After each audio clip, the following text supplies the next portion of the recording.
consider this given problem statement.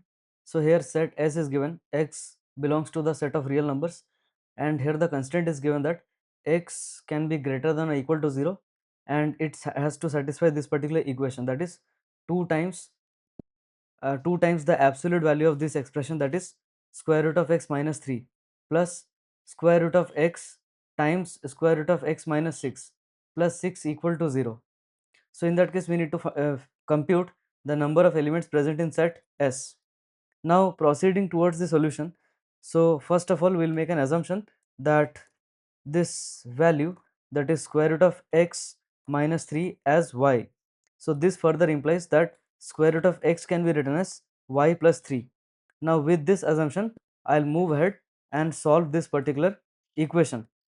Now instead of this square root of x minus 3, I will write here 2 times absolute value of y plus, for square root of x I will be writing here y plus 3, and square root of x minus 3, for this one I will be writing y minus 3 and here plus 6, that is equal to 0.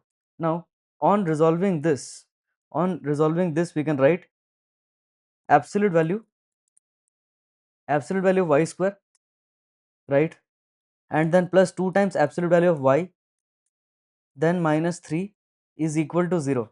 Now I will be solving this part.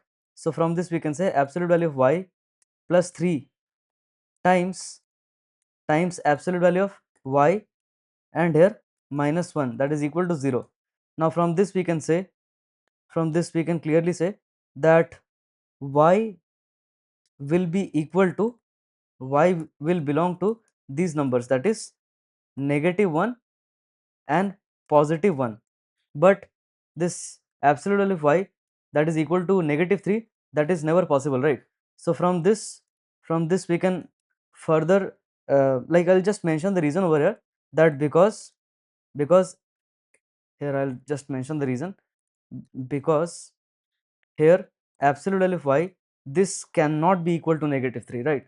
So for this one I can write square root of x minus 3, that is equal to positive and -1, and on solving this I will be getting x value as one of the value 4 and the other one 16.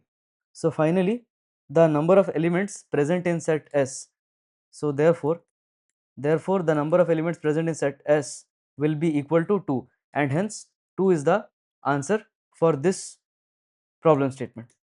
So that is the answer for this problem statement.